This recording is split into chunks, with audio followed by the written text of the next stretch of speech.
Hello and welcome aboard to lesson number 1 in our 12-part series on contextual psychology in counseling and social work. For those who I haven't had the chance to meet before, I am Dr. Richard Nongard and I am a licensed marriage and family therapist. My background, I have a master's degree in counseling, I have a doctorate in cultural transformation, and I've written a number of different textbooks in counseling and clinical hypnosis. 2 of those books, directly related to some of the content in this course, are Medical Meditation, a book I wrote a few years back, which has been adapted in a number of different settings to help both pre-surgical and post-surgical clients experience health and wellness. I also wrote a book on contextual hypnotherapy, which actually uses many of the techniques that we're going to be talking about this course and integrates them into the practice of clinical hypnotherapy.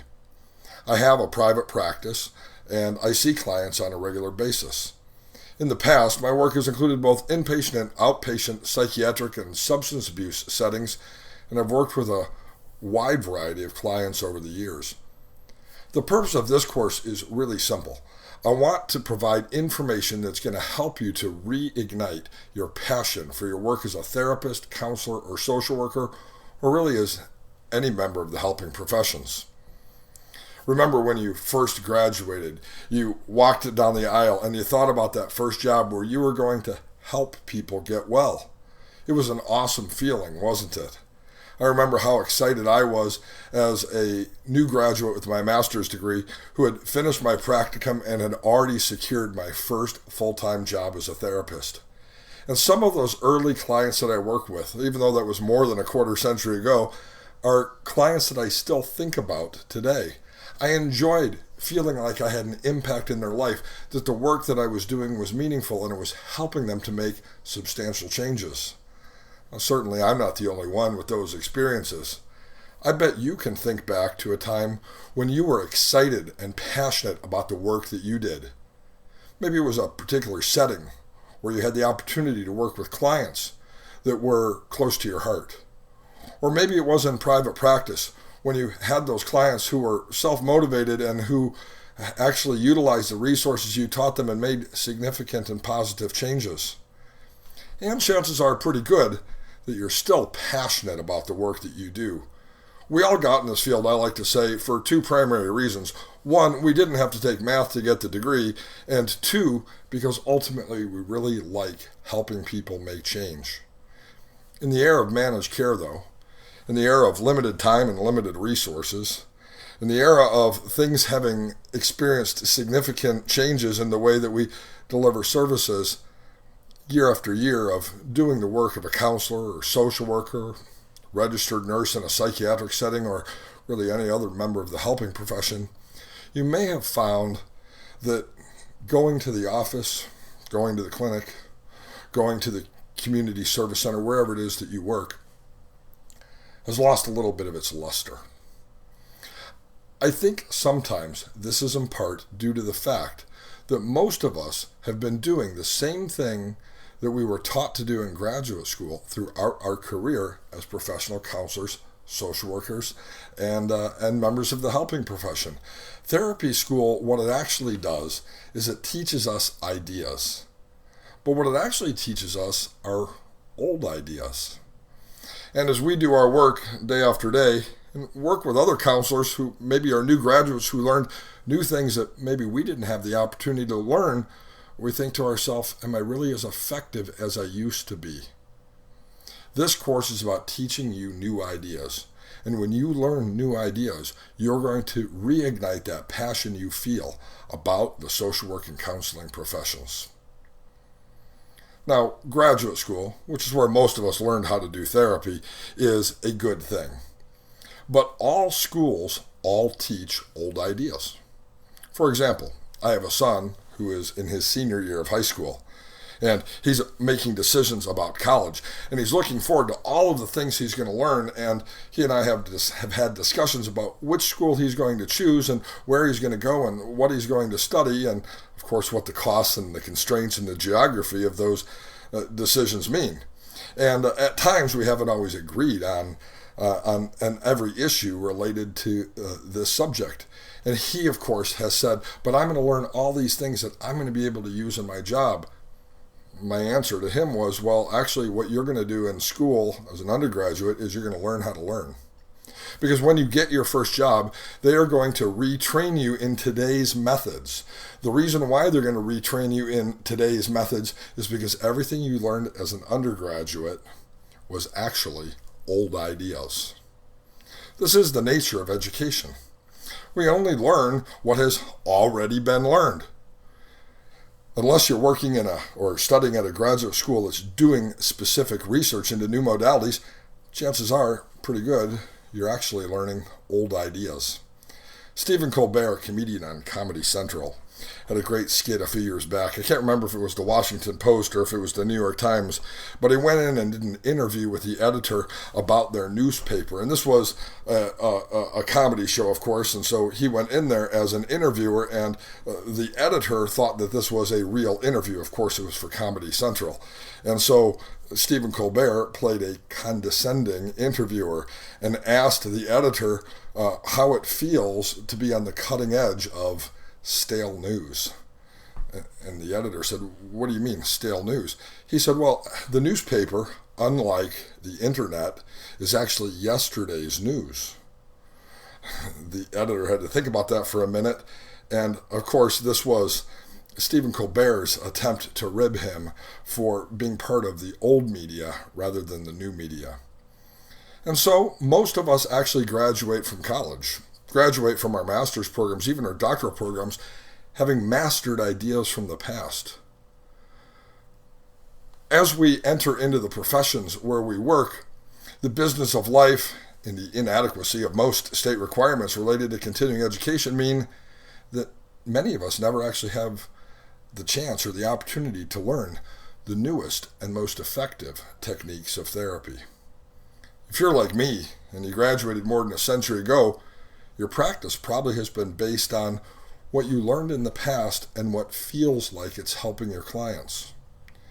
In the era of managed care, in the current era where we're working though, a different standard measures therapeutic success. We're in the era now of evidence-based treatment protocols.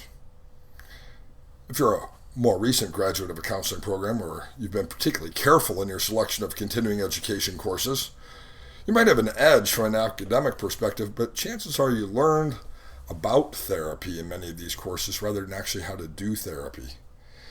This course is both about new therapeutic approaches and how to do those with your client when they're in your office at 4:15 in the afternoon. This lecture is the first of 12 sessions. And in this lecture, I'm going to actually focus on an overview of contextual psychology, but in each successive lesson, I'll not only share a theoretical or a philosophical idea of a particular therapeutic approach, but I'll also describe experiences with my clients in my office, and I'm also going to demonstrate with you in an interactive way throughout these audios various processes that are of value.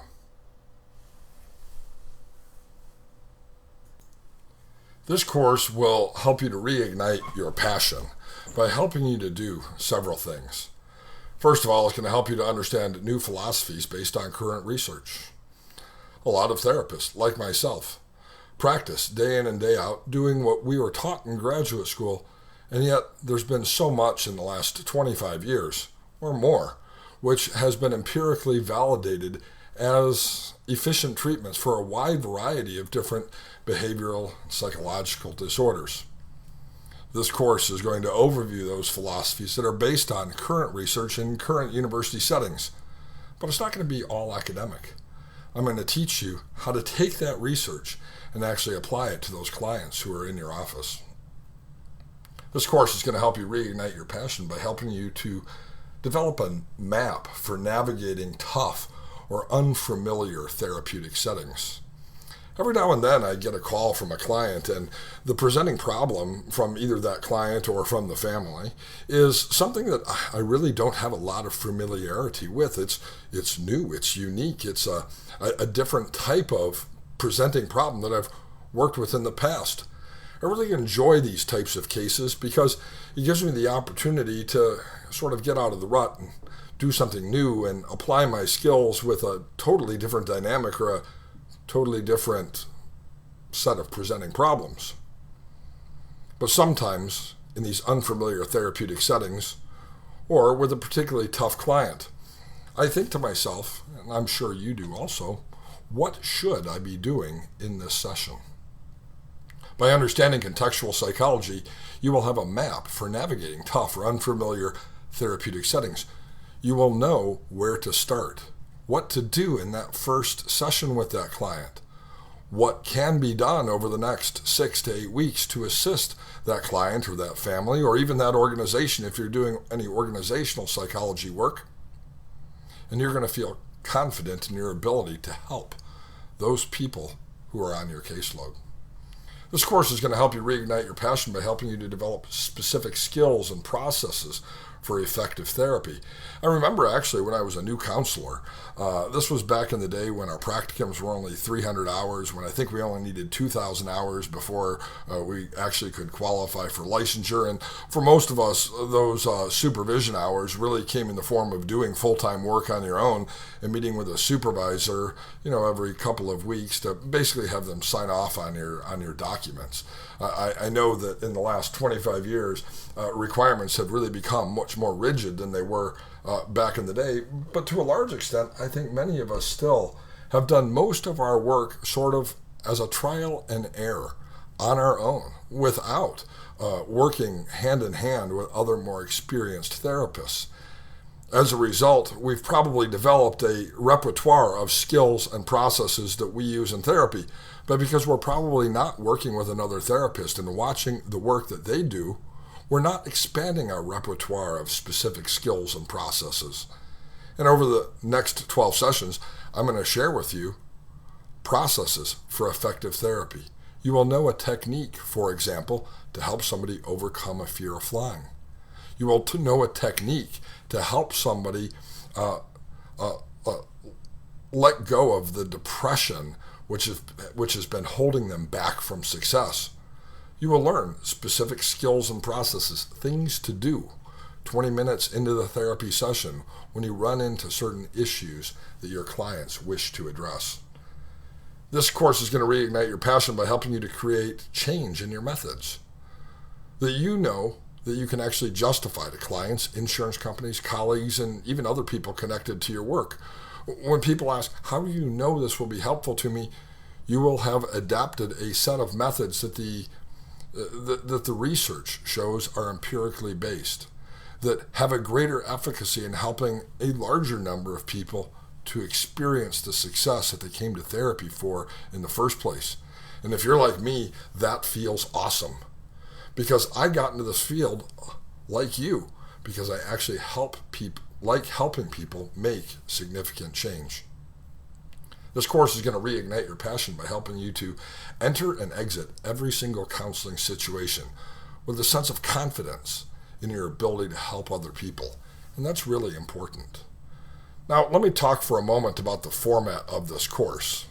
That is something I've gotten some questions about. And so let me answer this simple format. This course offers 9 hours of continuing education credit. There are 12 sessions.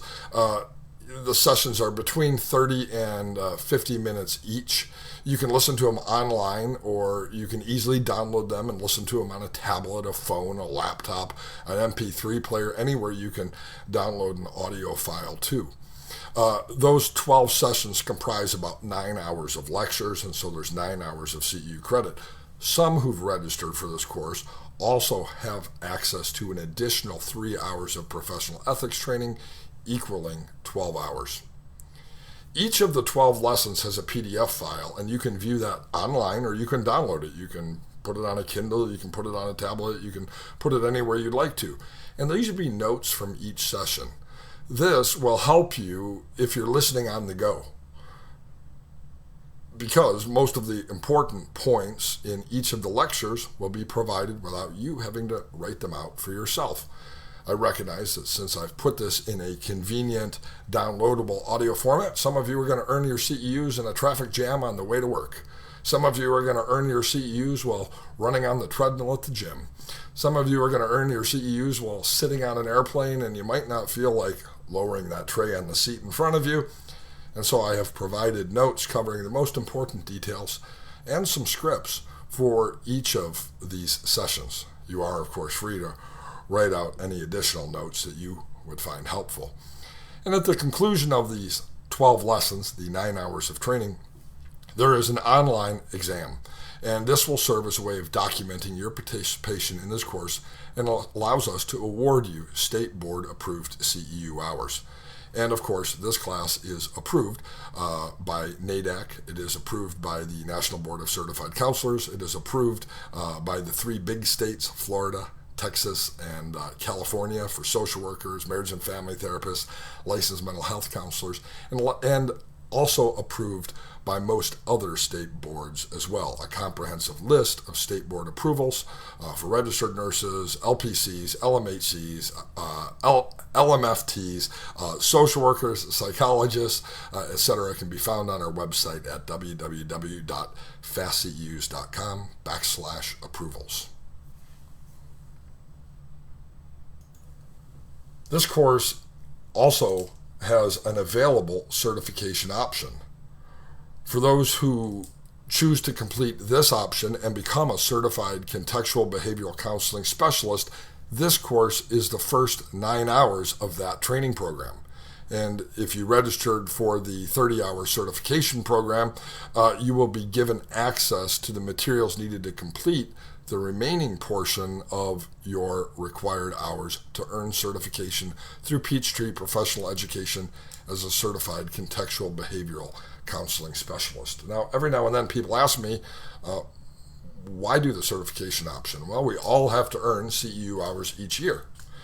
And by completing additional coursework in specialty areas, Peachtree Professional Education will also provide specialty certification in specific areas of study. We began our certification programs in 1998, and we do this for a variety of different reasons. It helps therapists to document, to manage care, specific skills that they possess. It assists therapists in clearly conveying to clients specific training and knowledge. In fact, I just made a referral the other day. A family friend called asking for assistance with a specific difficulty. They were in another city. I did not know a therapist in that city. And I said, you need to get on the internet and you need to do a Google search for your geographic area. And here is the type of training that you're looking for in their background. Certification in contextual behavioral counseling can help you to convey to clients your specific training and your specific knowledge. It can also be a great tool to provide the recognition that you deserve as an expert who's chosen to complete additional academic studies in a specialty area. Since 1994, I've been offering continuing education courses, and I'm always amazed at how many therapists spend 3 hours on the phone trying to find a 1-hour CEU course because they only need 1 hour. In other words, they're trying to achieve the absolute minimum level of continuing education required each year. And the certification option encourages therapists to go beyond the minimum level of continuing education, and it provides documentation to those who are truly invested in learning new skills. If you are interested in the certification option, you can call our office at 918-236-6116, and you can have the tuition from this 9-hour course applied to the 30-hour certification course. You can also email our office if you decide to make that decision. The methods that you're going to be learning in this course include a variety of different approaches to trauma therapies. Almost every client who comes to our office has experienced or is in the middle of experiencing significant trauma. And fortunately, over the last 20 to 25 years, there has been a significant amount of research that has really shed the light on what the best approaches are to help people experiencing or resolving trauma. This course is going to focus on giving you some of those strategies based on empirical research that can help you to help those who are experiencing trauma. The methods of this course include really a basket, a set of skills, all with roots in what is referred to as contextual psychology. This includes those most closely associated with contextual psychology, relational frame theory, and acceptance and commitment therapy. Because of my experience in working with personality disordered clients. I've spent a great deal of time working as a therapist within the context of substance abuse and the criminal justice system. I'm experienced with working with personality disordered clients, and so as a result, I have been considered myself a student of dialectical behavioral therapy since the early 1990s. Dialectical behavioral therapy is really one of the first approaches that we could put into the basket of contextual psychology, developed by Marshall Linehan in 1993, actually developed before that, but published in 1993 by Marshall Linehan in a book called Skills Training Manual for the Treatment of Borderline Personality Disorder. That book really set a revolution in the field of therapy in the treatment of personality disordered individuals. But the great thing about the last 25 to 30 years is that those techniques have been applied far beyond the original context of borderline personality disorder to a wide variety of clients, including self-mutilators and cutters, to include individuals with eating disorders, and to help people experience success who really have a variety of different presenting problems. This course is going to teach you how to use metaphor in therapy and change work. One of the interesting things about contextual psychology is that it itself is a metaphor, and we'll talk about that in session number 2. But contextual psychologies almost always have one thing in common, and that is they recognize the value of language and language patterns in change work. And you are going to learn how to use metaphor in a way that's meaningful to help you communicate more effectively with the clients who you work with.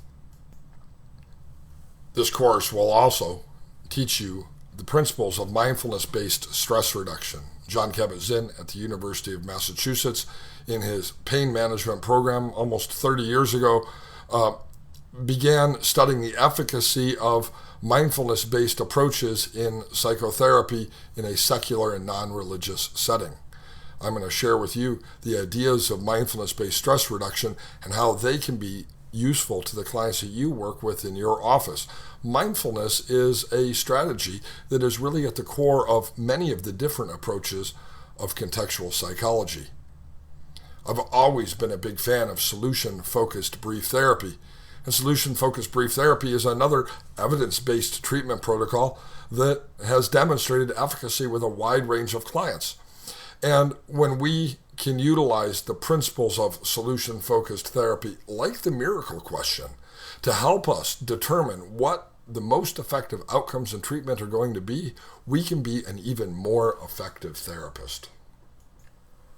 Although I've been familiar with positive psychology as a therapeutic technique for a long time, it wasn't until my doctoral studies at Bucky Graduate University that I began to use a process called appreciative inquiry in organizational management and consulting. The organizational or management approach to appreciative inquiry is really an adaptation or an outgrowth of the ideas of positive psychology, which we can utilize with the clients on our caseload.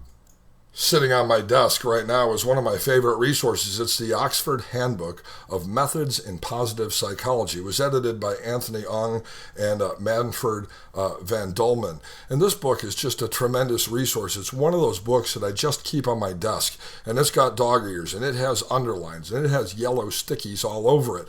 I'm going to be sharing with you the things that I've yellow stickied, the things that I've dog-eared, the things that I've underlined, so that when you have clients in your office at 4:15, you will know what to do with them.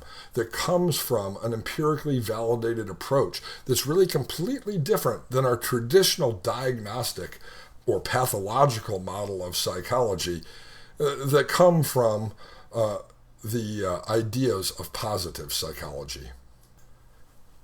Of course, one of the first evidence-based treatment protocols was cognitive behavioral therapy. You can think about Albert Ellis. You can think about Aaron Beck and others who are at the forefront of cognitive behavioral therapy. And for most of us, particularly of my generation, cognitive behavioral therapy was the first evidence-based treatment protocol. This is the therapeutic approach that I actually spent the majority of my time learning in graduate school in the late 1980s. The reality is, though, that cognitive therapies have made significant improvements and changes over the last 20 to 25 years. Some of my favorite research comes from University of Toronto and the research into mindfulness-based cognitive therapies. I'm also going to talk about multi-component cognitive therapies.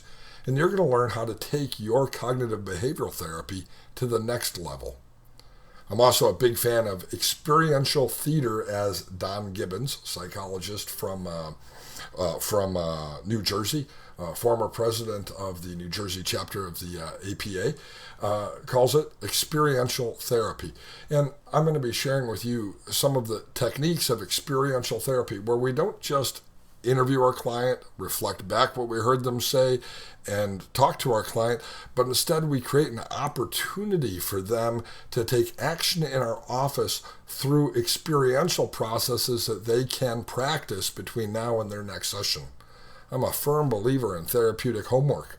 All of my clients know what they should be doing between now and next week, and experiential therapy gives us a great toolbox to draw from in helping our clients through the larger umbrella or basket of contextual psychology. All of the material in this course is based on empirically supported treatment approaches. That's real important. I want you to know and I want you to learn what it is that psychological research has shown us to be most effective. This is what we're required in the era of managed care to utilize and to be doing.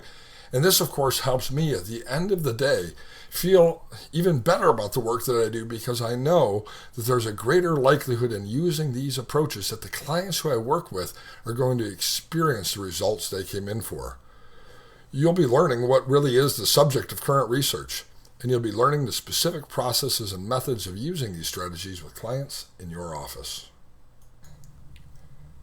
Now let's move from future pacing, what you are going to learn, and actually begin learning right now. In fact, one of the themes of this course is the only time that you actually have is right now.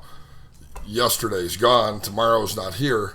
And so living in the present is really one of the key characteristics to helping our clients experience success in contextual psychology. What is contextual psychology? All of the approaches that I just mentioned a few moments ago are all approaches that fit underneath the banner of contextual psychology. Broadly, contextual psychology is the application of therapeutic philosophy that interprets an event as an ongoing act, inseparable either from its current or its historical context, and in which a radically functional approach to truth and meaning is adopted.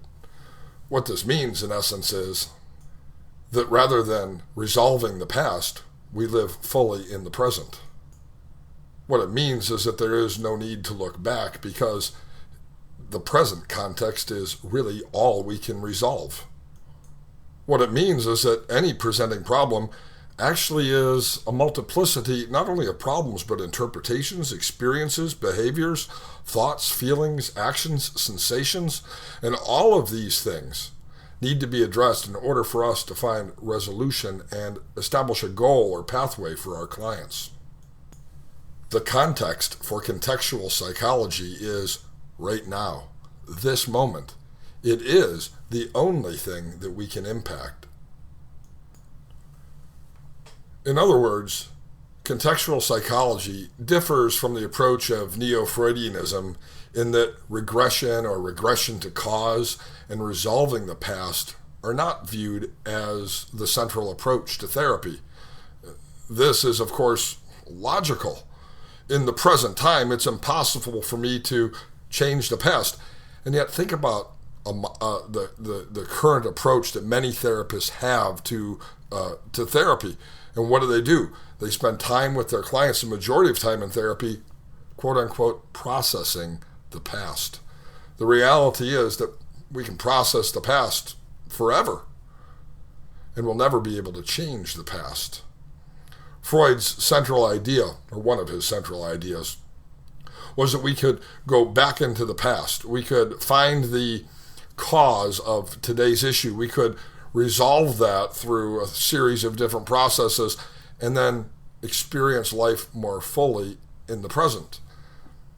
It made for a great theory in the early 1900s, but the evidence shows us that we can't impact the past at all. In fact, the evidence shows us that memory isn't particularly accurate or even useful in many cases, and as a result, resolving the past, regression to a specific cause, and resolving that cause is considered to be an ineffective approach as contrasted with those approaches of contextual psychology. To me, one of the most amazing elements of contextual psychology is that we literally change the past by changing the present. Not because the past is altered or because it's even resolved or because somehow the past is different, but because in the present, often through a process of acceptance, which I'm going to share with you some specific techniques for, we change either the importance of the past or the interpretation of the past so that we can no longer be enmeshed with the past, enjoying this present moment to its maximum potential. Although in the word contextual behavioral psychology, we have the word behavioralism, it differs from classic behavioralism, that of B.F. Skinner and others, in that it doesn't try to explain why people act as they do. One of the primary goals of early behavioralism was really to figure out the why. What is the mechanism that causes this? It's my belief that life is actually a cause for many of the complexities that my clients experience, and that we can, again, work with clients session after session after session trying to find the mechanism or the cause, the explanation for why they do this. And even if we do understand why they are afraid to fly, or why they are depressed, or why they are whatever, why still changes nothing. The focus of contextual psychology is not, why do I do this? But instead, how do I live fully in the present moment? Acceptance and commitment therapy is really one of the key therapeutic approaches in the movement of contextual psychology. And acceptance and commitment therapy differs from traditional cognitive behavioral therapy, even though it is a cognitive behavioral therapy, in that rather than trying to teach people to better control their thoughts, thought-stopping techniques, those sorts of things, instead of teaching people to better control their feelings or their sensations or their memories or other private mental events, what ACT therapy does is it teaches them not to mitigate those thoughts, feelings, or sensations, but to avoid fusion and enmeshment with thoughts, feelings, and sensations rather than stopping them. And this is really a huge shift in psychology. I think psychiatry in particular in the era of pharmacology gives people a false belief. If you take this pill, you will become undepressed. If you take that pill, you'll become unanxious. If you take this pill, you will become unpsychotic. The expectation in our instantaneous world is that when we go see a therapist, we will stop having those experiences. So most people present in counseling with the desire, I would like to stop something. ACT therapy does not have as its goal the stopping of anything, but rather the acceptance and the process of avoiding cognitive fusion and enmeshment with those thoughts, feelings, or sensations, rather than the goal of stopping them. This is the ultimate in paradoxical therapy, in that ultimately, through the paradox of acceptance, true freedom is found. The paradox here is that when something is accepted as being just what it is, it then has no power. Depression, loneliness, hunger, fear, or even withdrawal become unimportant when accepted. When it becomes unimportant, it becomes just what it is. It is then something experienced rather than something that I hate or I fight or I'm restricted or obsessed with. I can find freedom from suffering through that acceptance. Depression is not a problem. Hunger, I work with a lot of obese clients, is not a problem. I work with a lot of addicts. Withdrawal is not a problem. Loneliness, I work with a lot of couples where one partner feels abandoned. Loneliness is not a problem. It is only a problem if I make it one, if my client makes it one. What these things actually do is they let me know that I'm a human being, not a human doing. I've said before, happiness would suck if life had no depression. Security would actually suck if we had no fear, to put it into perspective. Difficult times and experiences are part of any valued path.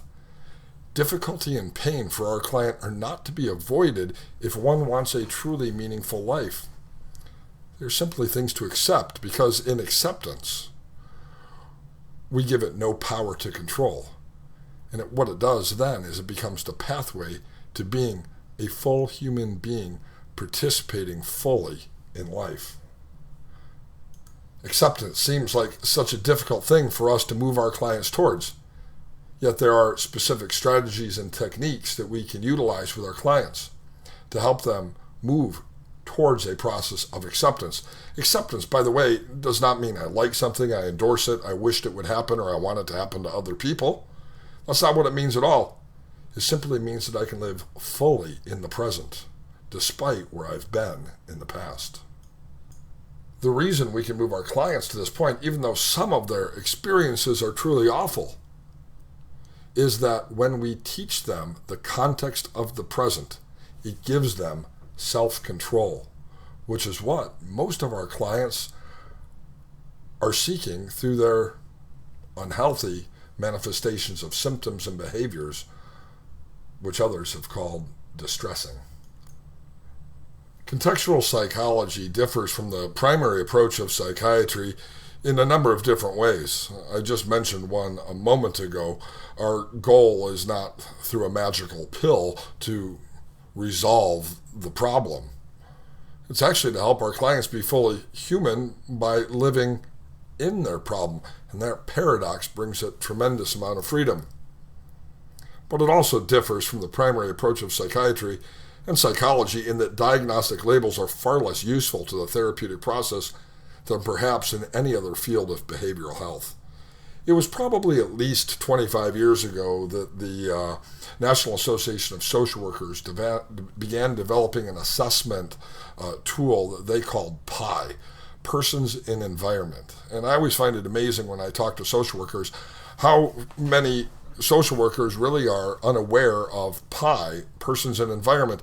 It was really a major project within social work for about 20 years. In fact, for many years, PI, the Persons in Environment Manual, was on the main page of the NASW National Organization website. And I've always been a big fan of PI. And the reason why is not only does apple pie, my favorite, taste yummy, especially the way my grandmother used to make it, but PI is an excellent alternative to the Diagnostic and Statistical Manual. Instead of pathologizing people with problems, it assessed people within their environment to help us as professionals find the solutions that would be most helpful to them. And that approach is consistent with the ideals of contextual psychology that really assesses people in context of their environment. What's the role of the therapist in contextual psychology? Well, it's largely an educational endeavor. I see myself, and you are going to begin seeing yourself using these techniques, filling the role of a guide or a mentor or a teacher or a coach to your clients. I remember it was probably at least 15 years ago, somebody came up to me at a workshop and they said, well, what do you think about coaching? And at that point, 15 years ago, coaching in the arena of therapy was sort of being discussed, and I wasn't really sold on the idea. And I remember being asked the question and not really having an adequate answer at the time. Now I'm a big fan of the coaching model. And the reason why I'm a big fan of the coaching model within counseling and social work is real simple. It is far more powerful to do something with the client than to do something to the client. Clients come to us and they expect us to do something to them. They expect that, well, we will give them medication and make their problem go away. or we will use our mystical, magical, psychological processes that we learned in graduate school and make them undepressed or unanxious or unscared. Or that in couples counseling, we will make them unfaithful, or we will make them uncommunicative, or whatever it is that we have as a presenting problem. I've never found a way to change my clients. What I found instead, that when I do something with the client, it changes the client. Not because of my power, but because I've helped them to discover the power within themselves to make those changes. And filling the role of guide, mentor, teacher, or coach is really one of the central themes throughout many of the different approaches to contextual psychology, like DBT, ACT therapy, solution-focused brief therapy, or other approaches of contextual psychology. One of the chief characteristics of contextual psychology, especially positive psychology, is that it really tries to look at what's right rather than what's wrong. Instead of fixing what's wrong, instead of trying to get the borderline over the border or make the antisocial pro-social, what it does is it tries to utilizes the resources of the strengths of each client rather than fixing what's wrong. As a marriage and family therapist, I've worked with some couples over the years who have so many problems, it would be impossible for me to fix what is wrong with their marriage. What I do with the couples who I work with as an alternative is I try to help them discover what is right and to use that as a tool for changing the present. It's so much easier to focus on what is right than it is to fix what is wrong. I can't change the past, but what I can do is give this assignment to every couple I work with. I tell Bob and Bertha that when they leave my office, what they're going to do is stop at the store and they're going to buy a notebook, a spiral notebook like a high schooler might take to class. One book, two people. And that each day they're going to write down in that book one thing about their partner that they value. It could be one word, one sentence, or a short paragraph. Anything more than that is probably too much. One book, two people. I tell them to put it in their bathroom. I tell them to put it in the garage, in the kitchen, in the bedroom, wherever it is that each of them walks through or passes by each day. I have them write their last name on the front. For example, the Smith family treasure chest. And they don't have to do this assignment together, but one book, two people, that way they can see what their partner wrote. Write down in it each day between now and your next session one thing you value about your partner. I can't fix what's wrong with their partner, but most couples have been saving up what are called marital green stamps. They've been focusing on what's wrong with their partner, waiting to cash that in with adultery or divorce or rage or whatever it is people cash those emotional and behavioral green stamps in for, rather than saving up treasures which they can cash in for something valuable to themselves and to their partner. And so rather than fixing what is wrong with the couples who I've worked with, what I do instead is help them take what's right and utilize that as the way to compensate for the deficits that are important. It's amazing how when I focus on what is right with my partner, how what's wrong with my partner becomes so unimportant. Over the years, I've worked with a lot of personality disordered individuals. In fact, I've done a lot of training and a lot of workshops on personality disorders. And it's interesting to me, the feedback I get. People say, I don't know how you can work with personality disordered folks. They're so difficult to work with. In fact, before the DSM-5, back in the days of the DSM-4, we had them on their own axis. That is not true in the DSM-5, which doesn't have a multi-axis system. But we had them coded differently than our other psychiatric clients. And the reason why was the belief that personality really doesn't change. And that if they're a personality disordered client, they're always going to be a personality disordered client. And so perhaps because my training was during an era when that belief was the predominant belief, I stopped trying to fix them. But what I did was I tried to tap into what was right with each of them so that they could use that strength or core aspect of their personality to compensate for the deficits that were present. For example, my paranoid clients were cautious. I wish more of my clients were cautious. Caution is actually a great attribute that can be a strength. My schizotypal clients were clients who, although they were bizarre, strange, or eccentric, they often were able to express themselves in unique and interesting ways, very creative. I'm convinced that many of the great inventors of our time were schizotypal clients, and that creativity was a strength of that personality. Sure, they wore stripes with plaids, but they invented all kinds of way cool stuff, probably even the technology that we're using to take this course. The schizoid personality disordered individual, what's their strength? They're autonomous, they're able to function alone. The borderline personality, so much grief, particularly in the inpatient treatment setting, but they're flexible, mercurial, adaptable. Those are awesome personality traits. The antisocial. I don't know if you've ever led group therapy, but if you've ever led group therapy and nobody's talking, call on your antisocial. They'll kickstart the group. You may have to do some cleanup, but they have some great personality strengths in being able to communicate exactly what they need, want, or feel. The dependent personality disordered individual. The dependent personality disordered individual is loyal, and loyalty is a tremendous problem-solving attribute. The narcissistic client. The story of Narcissus. So enamored by his reflection, he's looking into the pond, and of course eventually falls into the water and destroys his own reflection. Lots of problems with the narcissistic. But I wish more of my clients had high levels of self-esteem. This is not an area where I need to work with these clients because they understand their own self-worth and their own self-value. That can actually be a strength in therapy. The histrionic client, they know how to express themselves, and they do express themselves. I wish more of my clients would communicate how they feel or what they want or what they need. The avoidant client, kind of like the schizoid, able to work alone, and that's really awesome. My obsessive compulsive client, able to function within rules, structure, and order. All great personality aspects, especially for somebody like me who's worked with clients often in the context of criminal justice work. Positive psychology looks at what's right rather than trying to fix what's wrong.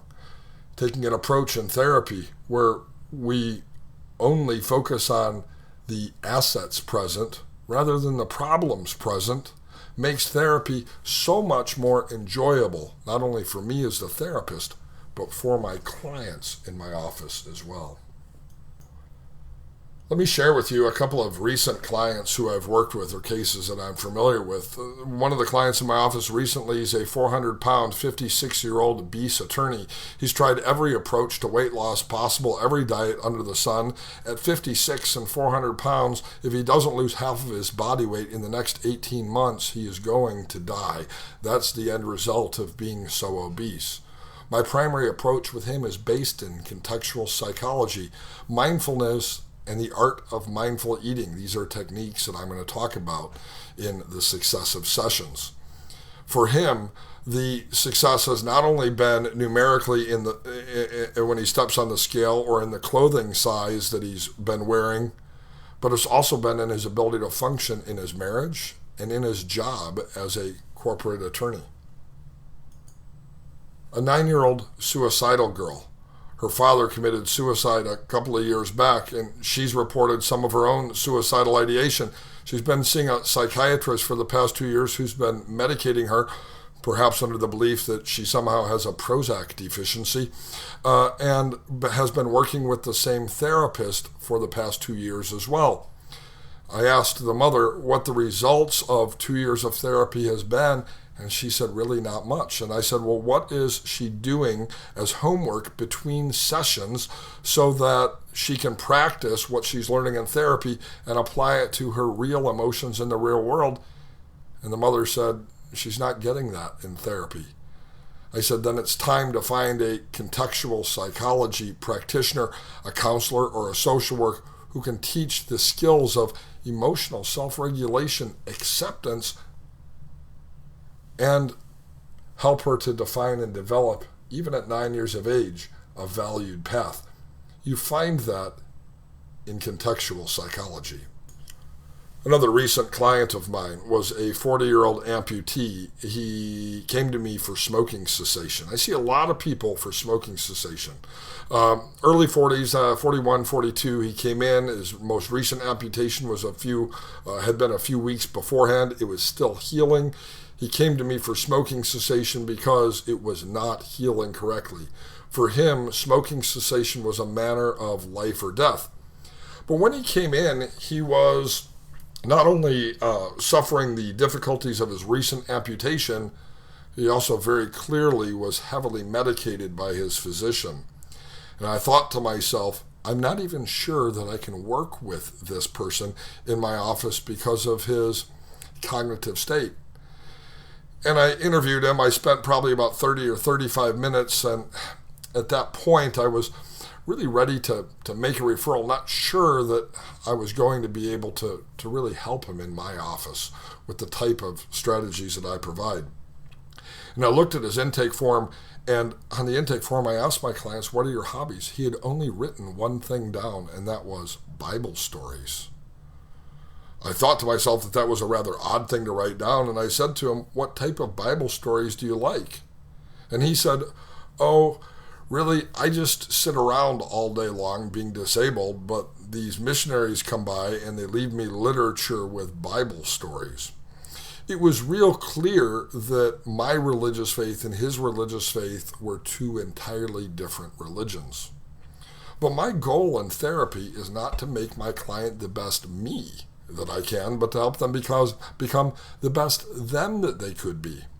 And so I asked him a question. I said, what stories are most interesting or important to you? And he told me a couple of stories. And because I have degrees in ministry in addition to therapy, I knew the historical roots of these stories.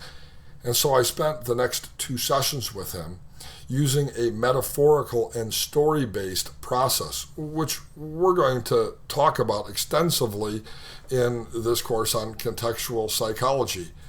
He ended up not only not smoking, but healing quickly from that amputation and was able to move towards a state of acceptance related to the next medical procedure, which he was going to have to endure.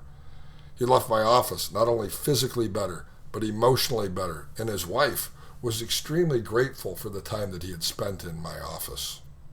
I recently worked with a 32-year-old medical patient who was afraid of needles and medical procedures.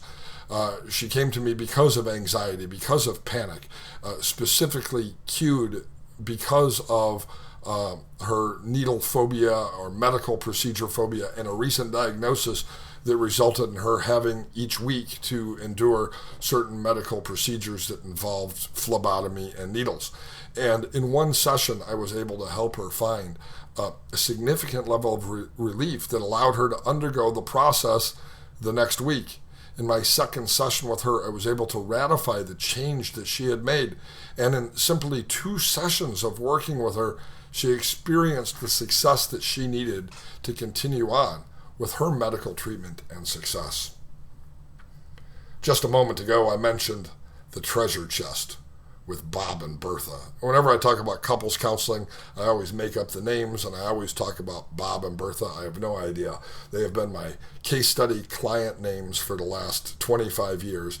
And Bob and Bertha come into my office on a regular basis. And the primary approach that I use with couples who I work with are, in fact, approaches based in positive psychology, trying to take what's right and using that to compensate for the deficits that exist, rather than trying to fix what's wrong in a broken marriage.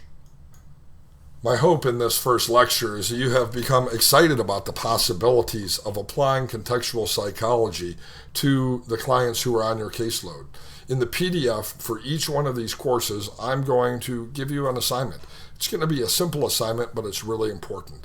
Before you go on to the next lesson, always practice the assignment, because it's through practicing the techniques and the ideas that I cover in each of these 12 sessions that you will become a master of contextual behavioral approaches in the work that you do with your clients.